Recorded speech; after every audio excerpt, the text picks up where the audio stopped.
Hi friends, YouTube पर आप सभी का स्वागत है। दोस्तों, मैं फिर से आप सभी के सामने अपने चैनल इग्नू लर्नर के माध्यम से एक बहुत ही मोस्ट इम्पोर्टेंट क्वेश्चन लेकर आया हूं। और यह प्रश्न जो है बीपीएससी 133 का है।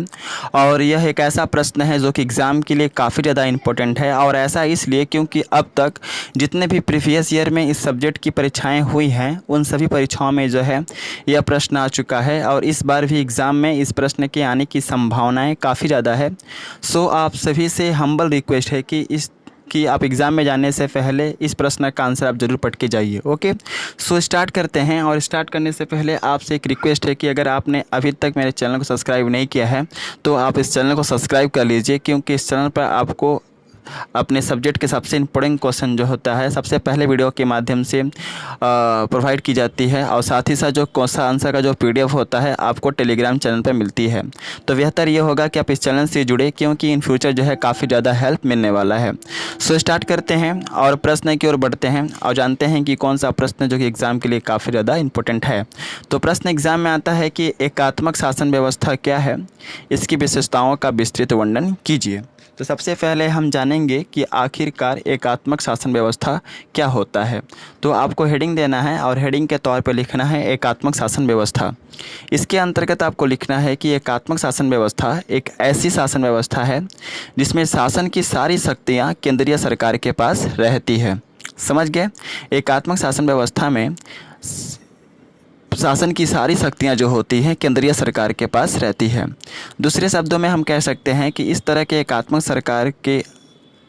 एकात्मक शासन व्यवस्था में शासन की पूरी क्रियाकलाप जो होती है केंद्रीय सरकार के नियंत्रण में होती है। ओके, इस तरह के शासन प्रणाली में पूरे देश में एक कार्यपालिका और एक विधायिका होती है। साथ ही साथ इस तरह के शासन प्रणाली में हम एक न्यायपालिका को भी देखते हैं। समझ गए? यानी कि इस तरह का जो शासन व्यवस्था होता है वह सारा का सारा शासन की जो शक्तियां होती है केंद्रीय सरकार के पास होती है। और इस तरह की शासन प्रणाली में पूरे देश में एक कार्यपालिका, एक न्यायपालिका और एक विधायिका होती है। ओके, इस तरह के शासन प्रणाली में कार्यपालिका, विधायिका और न्यायपालिका को कोई विशेष प्रकार का अधिकार प्रदान नहीं किया जाता है। अगर कोई अधिकार प्रदान किया जाता है तो इसका नियंत्रण और देखरेख जो होता है केंद्रीय सरकार की निगरानी में होती है। केंद्रीय सरकार के देखरेख में ही कार्यपालिका, विधायिका और न्यायपालिका को कोई भी कार्य करना पड़ता है। ब्रिटेन, फ्रांस, जापान, इटली आदि देशों में हम एकात्मक सरकार की शासन व्यवस्था को हम आसानी से देख सकते हैं, जहां पर कार्यपालिका, न्यायपालिका और विधायिका केंद्रीय सरकार की निगरानी में रहते हुए किसी कार्य को अंजाम देते हैं। समझ गए? तो यह रहा एकात्मक शासन व्यवस्था। अब आपको अगला हेडिंग देना है और हेडिंग के तौर पर लिखना है एकात्मक शासन व्यवस्था में निम्नलिखित प्रकार की विशेषताएं पाई जाती हैं, जो इस प्रकार हैं। मैं आपको यहाँ पर एडवाइस देना चाहूँगा कि इस तरह के प्रश्न को थोड़ा सा सुंदर से हेडिंग के तौर पे लिखना है और पॉइंट वाइज लिखना है, जिससे कि एग्जामिनर को लगे कि यह बच्चा जो है पढ़ा है। तो हेडिंग क्या देंगे? एकात्मक शासन व्यवस्था में निम्नलिखित प्रकार की विशेषताएं पाई जाती है, जो इस प्रकार है। सबसे पहला पॉइंट के अंतर्गत लिखना है कि एकात्मक शासन व्यवस्था की सबसे पहली विशेषता यह है कि इस तरह के शासन प्रणाली में शासन का संपूर्ण अधिकार केंद्रीय सरकार के अधीन होती है। समझ गए? एकात्मक शासन व्यवस्था की सबसे पहली विशेषता यह है कि इस तरह के शासन प्रणाली में शासन का संपूर्ण अधिकार जो है केंद्रीय सरकार के अधीन होती है। केंद्रीय सरकार ही अपनी इच्छा अनुसार विभिन्न प्रकार के कार्य को विभिन्न प्रकार के छोटे छोटे इकाइयों में विभाजित करती है, ताकि शासन को सुचारू रूप से चलाया जा सके। दूसरा है, इस तरह के शासन व्यवस्था में शासन को सुचारू रूप से चलाने के लिए किसी भी राज्य को अलग अलग प्रांतों और प्रदेशों में बांटा जा सकता है, लेकिन इन प्रांतों और प्रदेशों को केंद्रीय सरकार के द्वारा कोई विशेष प्रकार के अधिकार प्राप्त नहीं होते हैं। इन प्रांत और प्रदेशों को केंद्रीय सरकार के अधीन रहकर ही उनकी इच्छा के अनुसार, उनके नियंत्रण में रहकर ही विभिन्न प्रकार के कार्यों को अंजाम देना पड़ता है। समझ गए क्या कहा मैंने? इस तरह के शासन व्यवस्था में शासन को सुचारू रूप से चलाने के लिए, सही ढंग से चलाने के लिए राज्य को अलग अलग प्रांतों और प्रदेशों में बांटा जाता है। लेकिन इन प्रांतों को और प्रदेशों को केंद्रीय सरकार के द्वारा कोई विशेष प्रकार के अधिकार प्राप्त नहीं होते हैं। उन प्रांतों और प्रदेशों को केंद्रीय सरकार के अधीन रहकर ही उनकी इच्छा के अनुसार कार्य करना पड़ता है।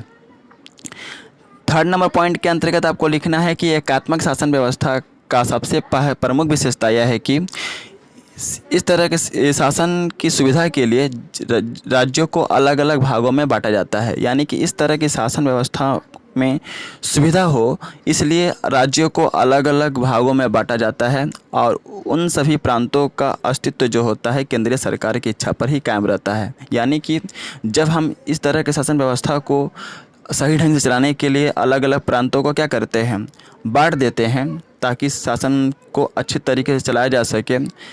ओके, तो उन प्रांतों का जो अस्तित्व होता है केंद्रीय सरकार की इच्छा पर ही कायम रहता है। केंद्रीय सरकार के अधीन ही उन प्रांतों को कार्य करना पड़ता है, इसलिए उन सभी प्रांतों का अस्तित्व जो होता है केंद्रीय सरकार की इच्छा पर ही कायम रहता है। फोर्थ नंबर पॉइंट के अंतर्गत लिखना है कि इस तरह के शासन व्यवस्था का सबसे प्रमुख विशेषता यह है कि इस तरह के शासन प्रणाली में देश में रहने वाले सभी नागरिकों को एकहरी नागरिकता प्रदान की जाती है। यानी कि एक ही नागरिकता, दोहरी नहीं। तो इस तरह की शासन व्यवस्था का सबसे प्रमुख विशेषता यह होती है कि इस तरह शासन प्रणाली में देश में रहने वाले सभी नागरिकों को एकहरी नागरिकता प्रदान की जाती है। कौन सी नागरिकता? एकहरी नागरिकता, जिसको बोलते हैं एकल नागरिकता भी बोलते हैं। फिफ्थ नंबर पॉइंट है कि इस तरह का शासन व्यवस्था का सबसे प्रमुख विशेषता यह है कि इस तरह के शासन को चलाने के लिए संपूर्ण राष्ट्र का एक ही संविधान होता है और इस संविधान के नियम और कानून को ध्यान में रखकर ही इस तरह के शासन प्रणाली के विभिन्न प्रकार के कार्यों को अंजाम दिया जाता है। समझ गए? 6 नंबर पॉइंट में लिखना है कि एकात्मक शासन सरकार की शासन व्यवस्था में संविधान का जो स्वरूप होता है लचीला और कठोर दोनों प्रकार का हो सकता है। क्या कहा मैंने? एकात्मक सरकार की शासन व्यवस्था में संविधान का जो स्वरूप है लचीला और कठोर दोनों प्रकार का हो सकता है। 7 नंबर पॉइंट के अंतर्गत आपको लिखना है कि इस तरह के शासन व्यवस्था में राज्य जिन प्रांतों को शासन प्रणाली को सुचारू रूप से चलाने के लिए अधिकार प्रदान करता है उन अधिकारों को वह कभी भी अपनी इच्छा के अनुसार उनसे हासिल कर सकता है। क्या कहा मैंने? इस तरह की शासन व्यवस्था में राज्य जिन प्रांतों को शासन प्रणाली को सुचारू रूप से चलाने के लिए अधिकार प्रदान करता है या जिन प्रांतों या प्रदेशों में बांटता है उन प्रदेशों के अधिकारों को वह कभी भी अपने इच्छा अनुसार उनसे हासिल कर सकता है। समझ गए? तो ये सारी विशेषता रहा एकात्मक शासन सरकार का और आई थिंक आप लोगों को समझ में आ गया होगा और यह एग्ज़ाम के लिए काफ़ी ज़्यादा इंपॉर्टेंट है और हर बार जो है परीक्षाओं में आता है। सो आप सभी से रिक्वेस्ट है कि इस वीडियो को जितना ज़्यादा से ज़्यादा हो सके अपने फ्रेंड सर्कल में शेयर कीजिए जिससे कि उनको भी कुछ प्रॉफिट हो सके। और अगर आपको इसका PDF चाहिए तो आप टेलीग्राम चैनल से जुड़ जाइए और जैसे ही टेलीग्राम चैनल पर आएंगे मैं इसका PDF आप सभी को प्रोवाइड कर दूँगा। ओके, अब वीडियो के डिस्क्रिप्शन में टेलीग्राम चैनल का लिंक है। ओके, तो टेलीग्राम चैनल से आप जरूर जुड़िए। सो मिलते हैं नेक्स्ट वीडियो में इसी तरह के इंपॉर्टेंट क्वेश्चन के साथ। So best of luck for all of you for exam and thanks for watching my video. जय हिंद, वंदे मातरम।